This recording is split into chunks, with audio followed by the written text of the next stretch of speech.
Hello. Welcome to another Rhodes podcast and show episode where we are interviewing or getting a chance to know our account executives out there. These are the people, foots on the ground, visiting all the accounts from surgeons to physicians to rehabs, the hospitals, and specifically for Miss Cameron, the VA in West Palm Beach. So, welcome. Thank you. Tell us a little bit about yourself. So I've been with the Roads for 2 years now, but I've been in home care for about 25 years. You've done this for a while. Mm-hmm. Yeah. And a little bit more about yourself. Born and raised in, not born, raised in Jupiter. So I grew up here and have a lot of roots here and love the community and love being in home health because it's rewarding and I feel like I'm giving back and helping the people that live here. Like you're actually making a difference and filling the soul. Yeah. I'm picking up on that trend, and that's a big reason for me why I love working in home health because I've done pharmaceuticals, physician to physician sales, DME equipment. There comes a point where it's like, all right, I'm talking about a product or I'm selling a certain thing. You kind of have to love it and be fulfilling. So I very much agree with you that this is what it feels like when you work for home health. Because I feel like we're going to be there one day if we're lucky enough. So hopefully there's good people like us behind that same engine to take care of us. So that's kind of what I'm hoping for as we age. Um, Take us through a typical Cameron day. Okay, so well, I'll tell you why I ended up in home care. Okay. My first job when I was a teenager was working for a nursing home. Okay. And I just felt like I loved working with seniors. I was always really close with my grandparents when I was younger. So, working in that environment, I felt like this is somebody's grandpa, this is somebody's Yeah. grandma, and just helping them and making them have a better day and, you know, offering them what they needed was rewarding to me. So, I just always stuck with healthcare. And I think, like you said, in sales, you have to be passionate about whatever you're doing because Yeah. it's going to come through. Yeah. Otherwise, you're not going to be successful at it and you're not going to be helpful out at it. So I think for me, this is really rewarding, especially in this area in South Florida. So many of the seniors that live here don't have family here. Their kids live up north or out of state somewhere and they just don't really have the help that they need when they're sick or they're having a surgery or they've had some type of accident where they were injured. They don't have anyone to be a resource for them or an advocate for them, I should say, Yeah. because they don't necessarily have family around. And so I think to be able to be that person and be their advocate is something that I really enjoy. So, a typical day, I think a lot of people think you're just doing sales, but you're really acting as a liaison Yeah. between the hospitals, the physicians' offices, the inpatient rehabs, the nursing homes, between them and the patient and the patient's family members. And you're helping coordinate their care and offering communication so that everybody's on the same page. And you're helping ease that transition home from the facility to home and making sure that they have the care that they need there. I mean, in a way, you're the linchpin or the glue Mm-hmm. between the provider's office and the patient, and ultimately getting to the finish line when it comes to home health and the care that they need. That's really awesome. Um, well, I can tell you that we're grateful as an organization to have you. Thanks. You, like you said, you've been in the game for 25 years. You're very knowledgeable. Thank you. You know a lot more about me in a lot of things, especially insurances. Because I usually say, just give me whatever insurance and I'll make sure that I find them a home. But you know a lot of stuff and you read the documentation from the facilities extremely well, almost like a clinical member of our team, almost like one of our clinical directors. So props, you get to pick up on stuff that sometimes others don't. So your attention to detail has gotten some patients started for us that never would have been, or they would have fallen in between the cracks. So you can definitely see and feel Cameron's why and what she does and why she loves doing it, and that shows through. You have one of the highest different referring accounts in the company from different sources, so it shows that people love you. It shows that people want to work with you. It shows that people trust you in taking care of the patients that they serve. So, big props to you. Thank you. Um, what would you say is a common misconception about your job or about home health when it comes maybe from a patient perspective and even a clinician perspective? Well, like we touched on before, I think a lot of people think it's just sales when Yes. really you're acting as a patient advocate, a liaison. So it's two parts. I mean, for the referral source, whether that be the provider, a social worker at a facility, a discharge planner at a hospital, you want to be a resource for them. And, take care of whatever they need, whether that be getting the nurse and therapy scheduled, if they need help coordinating IV therapy, wound care, whatever it is, you want to be a resource for them to help solve a problem. You want to, be Yeah. a solution for them for whatever challenge they're facing and getting this patient transition home safely and making sure that they have the care that they need in place and that everything is set up and it's go. And then for the patient, you want to be an advocate, you want to communicate everything clearly. I know when patients are in the hospital, I always try to meet with them at bedside, Yeah. introduce myself so that they can put a face with the And company, be answer comfortable. any questions that Yeah. they have, and alleviate any concerns or anxieties they have about what's going to happen when I go home, who's going to come and change my dressing, who's going to come and provide therapy for me. You want to answer those questions and talk to them about the services that are they're going to be getting and reassure them that everything is in place and that I'm here for you. You can call me anytime if you have questions. We're here for you to make sure that you're safe and recovering and independent and healthy at home as we can help you be. And I've noticed a lot of not just patients, because it's common for the patients not to know what home health is, but you would think that every doctor, every family practitioner, every orthopedic surgeon, or every neurologist knows exactly what home health is and what it entails. And I've come across this for sure. Not everybody knows what home health is. And we've even been to offices together where, what would I even need home health for? Yeah, I think where some of the confusion comes in is that, well, there's two types of home health. So you've got custodial care, private duty care, which is there to just help the It's patient non with their clinical. daily Yeah. routine. It's non-clinical. And then we're on the clinical side. So we're providing that skilled care, the nursing, physical therapy, occupational therapy, and helping them rehabilitate, manage medications, whatever they need at home on the skilled side. So, like you said, I think a lot of providers or referral sources in general think, what would I use this for? Correct. And our job partly is to go and educate them on what they can utilize us for and how we can be a resource. I always like to tell the providers, the physicians' offices, let us be an extension of your Yeah. practice. When you have a newly diagnosed patient or a patient that's managing a chronic condition or a complicated medication regimen, let us go out and help them follow what your treatment protocol is or what your plan of care is. And then we can communicate back with your office and let you know how things are going at home in between now and their follow up appointment.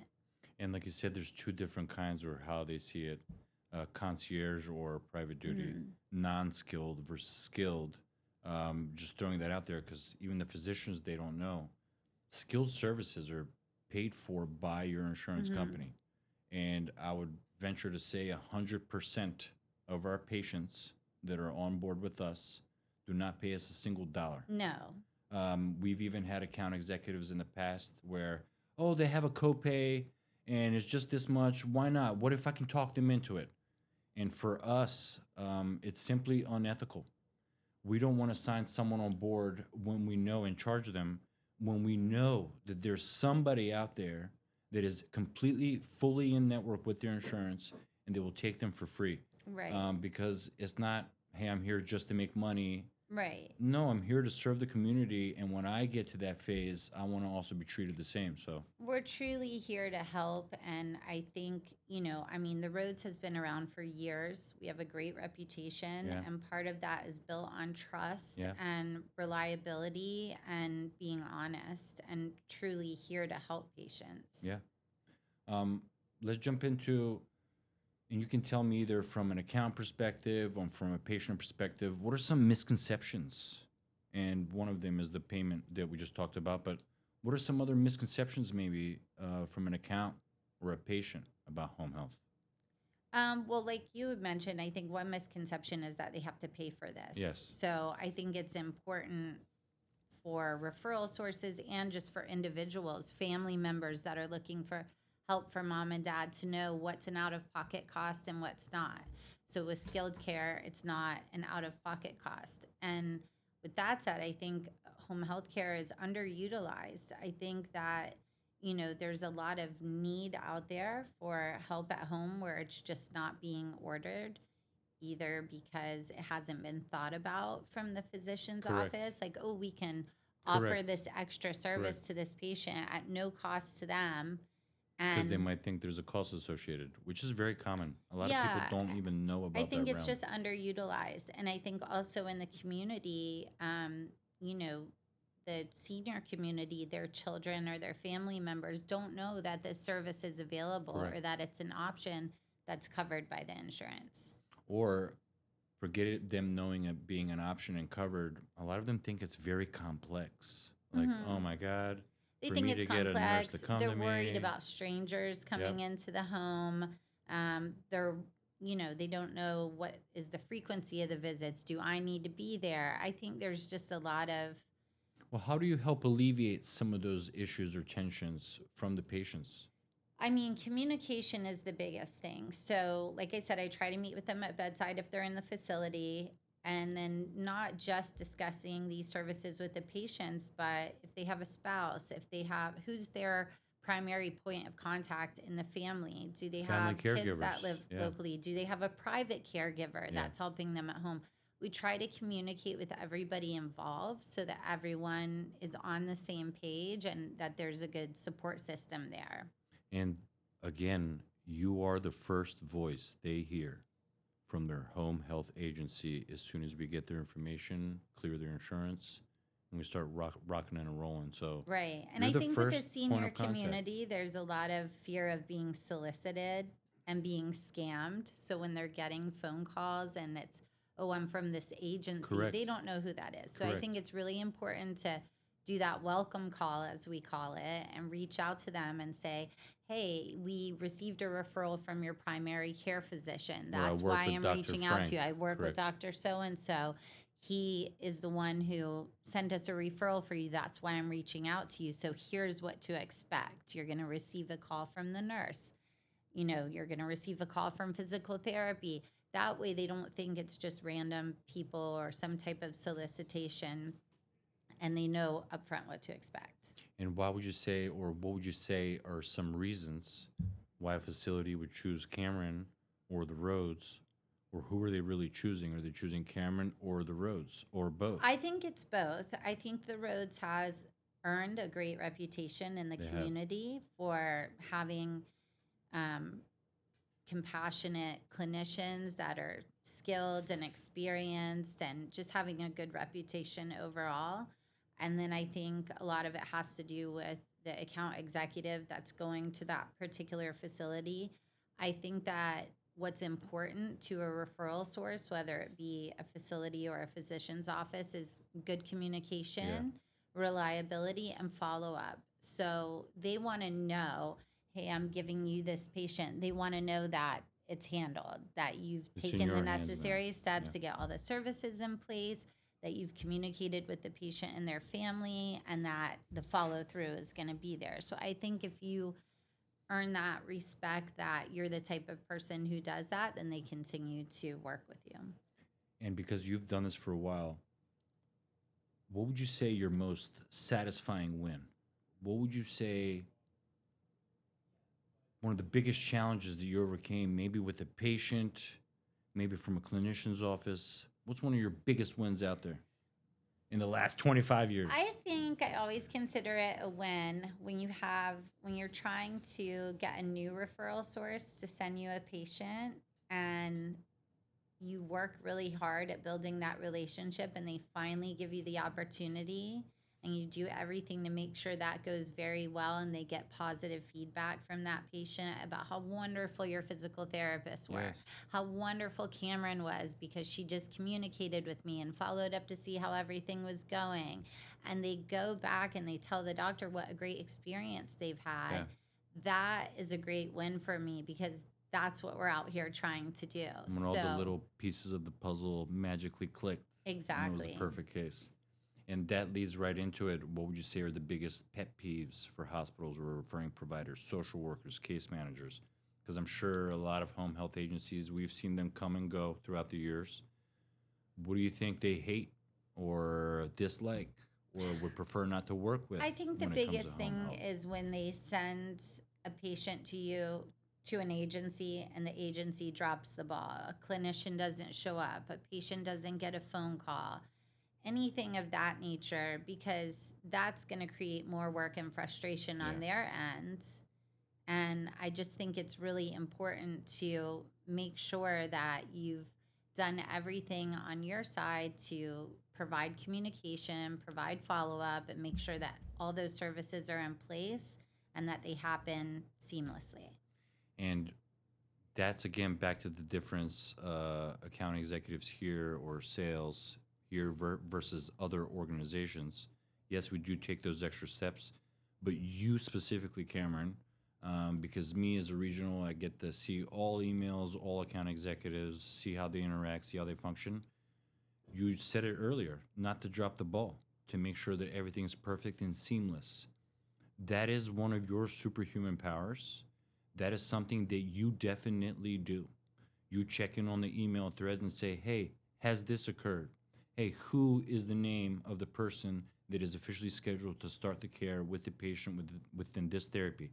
Hey, has this been accepted into the portal? Even though it has, Yeah. um, I do follow up almost just to a staying on fault. top of it. No, I mean, But I I think love the it. reason is you work so hard to build these relationships in the community to get them to trust you with their Yes. patient's care, and that means the world to me when they do.